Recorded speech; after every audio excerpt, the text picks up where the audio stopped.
Good afternoon and thanks for joining us right here on Midday, Kentucky on what is a chilly day outside. It was at about 11 a.m. this morning. I think when you first got here, I screamed out maybe 3 times, which no one answered me, saying, "It's snowing, it's snowing."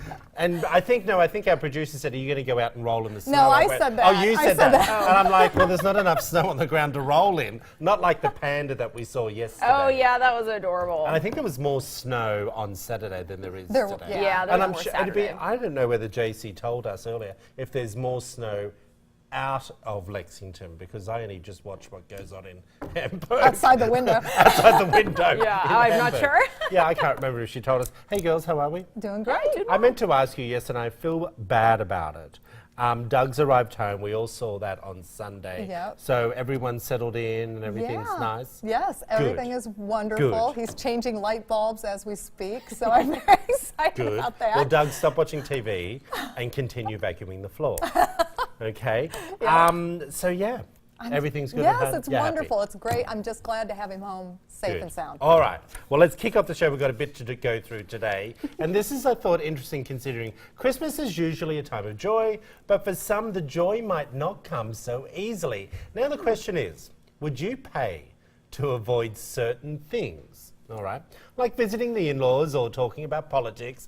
A new Yelp survey has revealed exactly how much Americans would be willing to fork over to control certain aspects of their holiday experience. Now, we had 2,200 people surveyed, not me personally when I say we. But tell me, what would you pay someone so you don't have to decorate the house? Oh my gosh. Wow. Because everyone says, Christmas is so lovely. I love decorating and I love having dinner with the family and cooking. Well, guess what? 2,225 people surveyed said that's all hogwash. Yeah. So here's what they're saying. Someone would pay $143 to decorate their house. I seriously was thinking about 100. Really? Yeah. To have your shopping done for you for the Christmas dinner, that someone would pay $121. This is on average, everyone. Okay. Instead of you doing it, plus the expense of, are you ready? They'd pay $259 so their childlike festival spirit came back. So what it was like for you at Christmas as a kid, you would pay a group or whoever $259 to get that feeling back. What I found interesting is you'd pay $158 not to have dinner with your in-laws. Yeah, I thought that was the best part of what I saw. And here's something that happens. I have a friend of mine, Kathy Iskal, that for the last 2 Thanksgiving, well, I'm going to tell a fib. I'm going to say 2, but I'm sure she'll send us an email. She said Thanksgiving lunch was not great because the turkey was still frozen when she put it in the oven. Yeah. And she blamed her husband. So here they're saying they would pay someone $108 plus the price of the turkey to make sure it's cooked to perfection. Just the turkey, I mean, or I the would whole venture meal? to say Just a the lot of turkey. people already do that. Like I know so many people who don't cook the turkey, or they do the Whole Foods option, where you go, you show up, it's already stuffed, it's prepared. All you do is pop it in the oven. You get it the night before, and a lot of people pay a good amount of money for convenience. So I'm not surprised by this. I like the in-law amount. They would pay $146 for that, what you just described, on top of their meal. Right. So here's my question to you. Do you think, and it's happening for me this Christmas, I'm going to Montana and I'm going with a buddy of mine and we're going to go somewhere for Christmas lunch instead of cooking ourselves. Yeah. Do you think it's better to go out for Christmas dinner or Christmas lunch or cook it yourself? Well, I mean, you're going to be Be traveling. honest. You're No, if I'm talking about you I girls. would rather cook it myself. Would you? I like the challenge of getting it all Of attempting done. to cook? Of attempting to cook. Yeah. It's an amazing experience. I love it. You're so mean. But no, I do. I mean, because there's like a science to it. You have to put everything in at a certain time, and it all has to, But you've got the come kids together. screaming, you've got the in-laws there. No. You're drunk by the time you serve it because you're so freaked out by everything. But that's the charm of it. That's the charm of this season. I don't think it matters if you go out or you stay in. I think that sometimes it's so stressful the cooking that maybe going out is better. But for me, most of my family doesn't celebrate Christmas. So on Christmas, we're the people having Travel Chinese and going to see a movie. Right. But always cooked Hanukkah dinner, but often went out for that as Oh, well. happy so Hanukkah, by the way.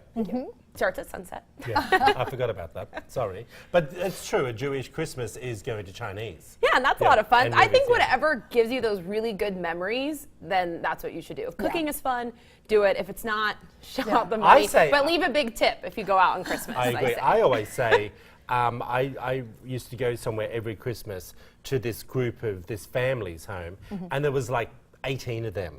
And every year they would go to a different family member's house. Well, then it got to my turn. Now, I had 18 and me, and I was alone.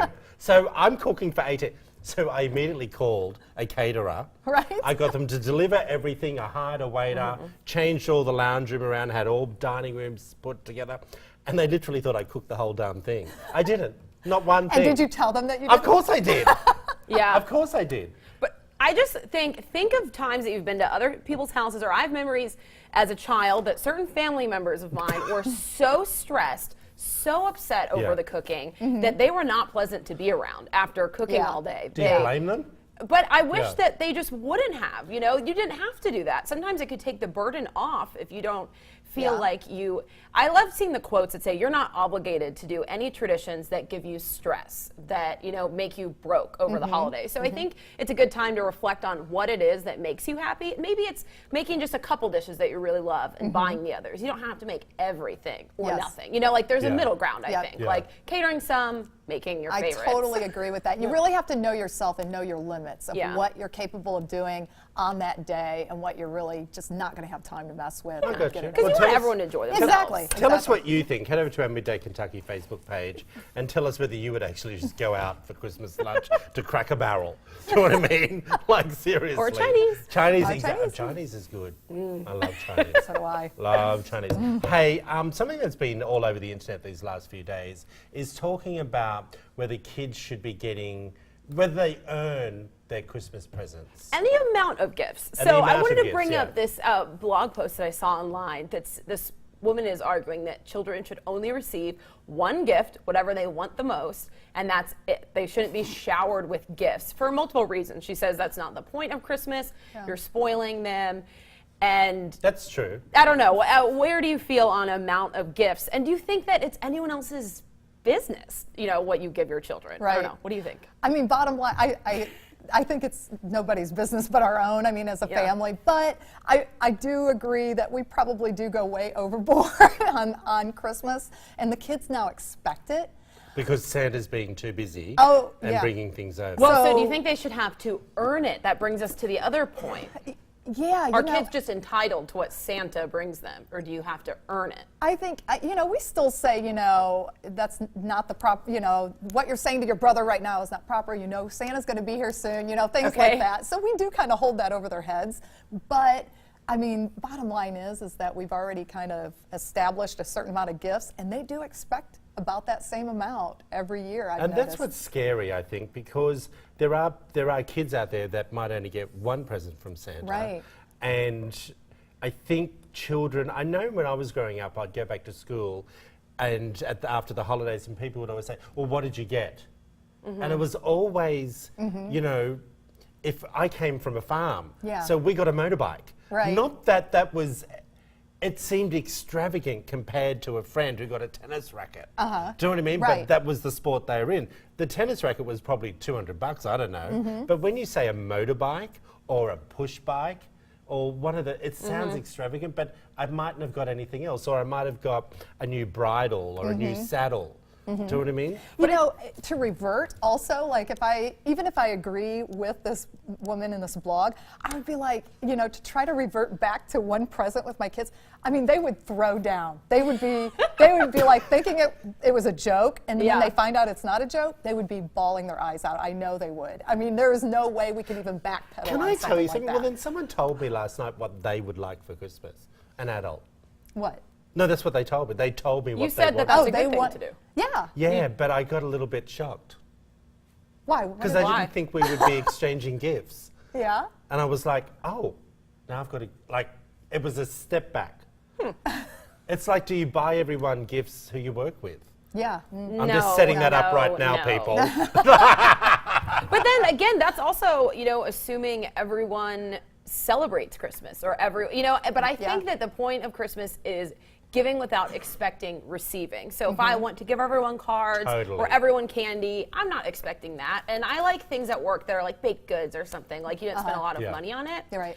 But what I think is interesting about the amount of gifts for kids, I think it's hard to cast judgment or throw stones here because it depends how do you handle gifts the rest of the year. Because I had friends growing up that would get 20 gifts on Christmas, but that was it. Like they're, throughout November, December, not getting little things. Right. But then, other kids, oh, it's a Tuesday and we're at the toy store and you got a toy. Or, so you don't need all of it in December. So I think you can't really say what to give on Christmas because it's in your household, how you handle And toys. financially, right? too, where you're at financially as well. I mean, that makes a pressure. big impact. I think it's pressure.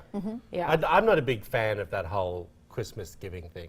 It's just me. Yeah. Hey everyone, up next we'll learn more about the teeth whitening options offered by Dr. Gina. Plus later on, make shopping this season a little easier with some awesome gift ideas from Liberty Hill Antiques. Keep it right here everyone, you're watching Midday Kentucky.